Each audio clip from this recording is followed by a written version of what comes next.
DRDO हमारी रक्षा सेनाओं को आत्मनिर्भर बनाते हुए उन्हें आधुनिक हथियार प्रणालियों से लैस कर रहा है। ये मिसाइल हाइपरसोनिक ग्लाइड मिसाइल है जो स्थिर और चलायमान लक्ष्यों को निशाना बना सकती है।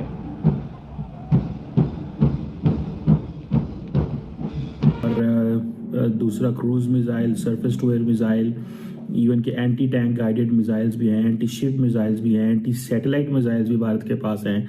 फिर टेक्टिकल मिसाइल भी हैं, हाइपरसोनिक टेक्नोलॉजी उन्होंने डेवलप कर ली है।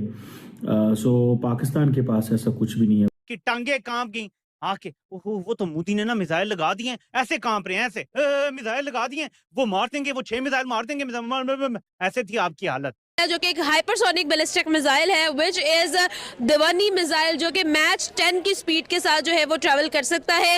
आज अगर बात की जाए तो right now only Russia has this technology. Sir हमारे साथ मौजूद है, सर आपसे ओपिनियन लेंगे, क्या कहना चाहेंगे आफ्टर मई इंडिया ने बहुत ज्यादा काम किया है। अगर हम लोग उनकी एरोस्पेस की बात करें, क्या रीजन समझते हैं आप एंड इतनी अकम्पलिशमेंट कैसे समझते हैं आप?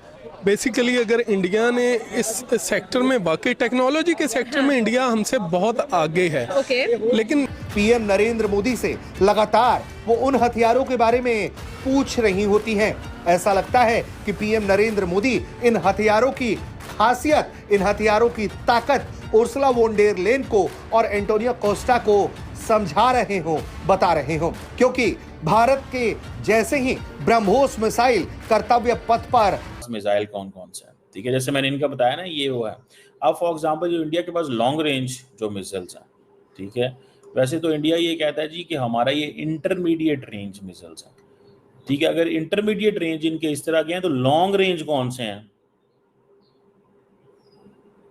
अगर दोस्तों, गणतंत्र दिवस के मौके पर कर्तव्य पथ के ऊपर भारत ने एक से बढ़कर एक हथियारों की प्रदर्शनी को पूरी दुनिया के सामने रखा है, जिसमें भारत की हाइपरसोनिक मिसाइलें, ब्रह्मोस मिसाइलें, आकाश, तेजस और अन्य स्वदेशी हथियार शामिल थे। और इन हथियारों को लेकर जो यूरोप की चीफ थी वो तक पीएम मोदी के साथ इन हथियारों की जानकारी लेती हुई दिखाई दे रही हैं। पर इस पूरे सब समय के अंदर भारत की हाइपरसोनिक मिसाइल सबसे बड़ी चर्चा और आकर्षण का केंद्र बनी रही, क्योंकि ऐसी मिसाइलें यूरोप के तक पास नहीं हैं जो कि भारत के शस्त्रागार में शामिल हैं। और दूसरी बात, ऑपरेशन सिंदूर में पाकिस्तान की जो बैंड बजी थी उसकी भी एक झांकी भारतीय वायुसेना ने निकाली, जिसको देखकर पाकिस्तानी चीख पड़े हैं। और पाकिस्तानियों का कहना है कि ऐसा करके एक एटमी मुल्क की भारत बेइज्जती कर रहा है और अपने हथियारों का प्रदर्शन दुनिया के सामने कर रहा है।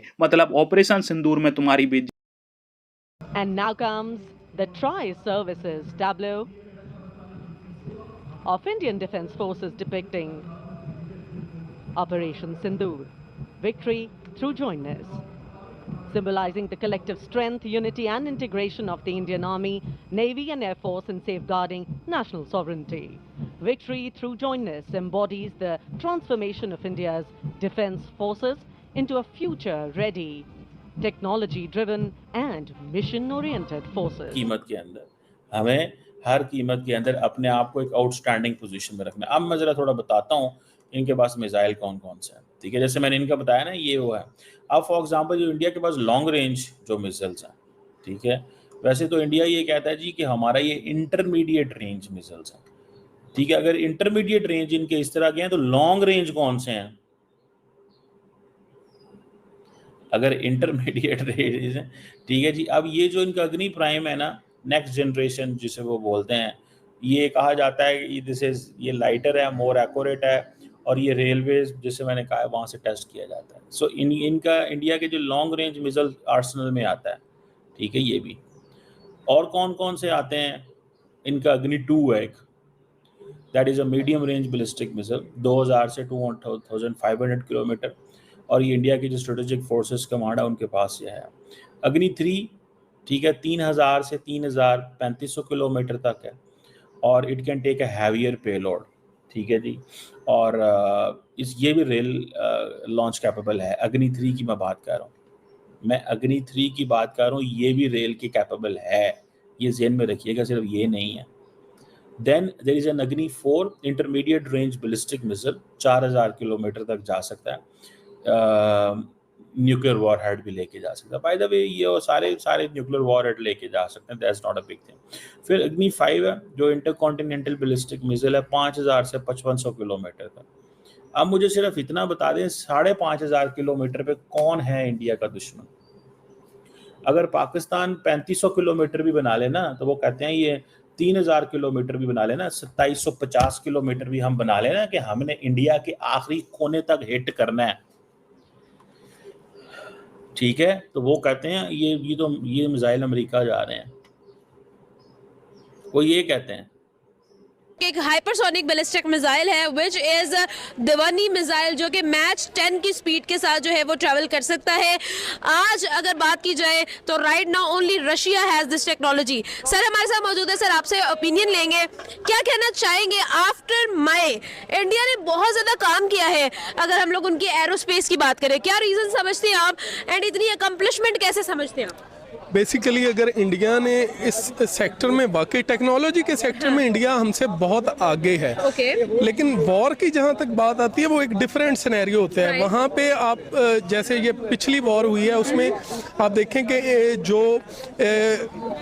कोई रिपोर्ट आई है किसी इंग्लिश मैगजीन में, मैंने उसका एग्जैक्ट नहीं पता मुझे, लेकिन उन्होंने लिखा है कि जब वॉर हुई पाकिस्तान ने जो वॉर जो जीती है उसमें ये बेस थी कि हमारे जो टेक्नोलॉजी में जो हमें चाइना की भी सपोर्ट थी और हमारे जो पायलट्स थी उनका एक एज ये था कि उन्होंने वो एक बीइंग ए मुस्लिम हमें जो सबसे बड़ा एडवांटेज है वो ये एडवांटेज है कि हम लोग को ये सबक दिया गया है कि जन्नत हमें दुनिया के बाद जन्नत मिलेगी, और यही एज है हमें उनमें शहादत का कॉन्सेप्ट जो है ना वो मैटर करता है। अच्छा एक और चीज़ भी है, हम लोगों ने देखा कि इंडिया जो है वो अपनी टेक्नोलॉजी पर बहुत ज़्यादा इन्वेस्टमेंट करता है, चाहे आप सिर्फ और सिर्फ इसरो की बात कर ले जो कि इंडिया की स्पेस ऑर्गेनाइजेशन है, या फिर DRDO की बात कर ले जो कि उनके डिफेंस के सिस्टम्स को देखती है।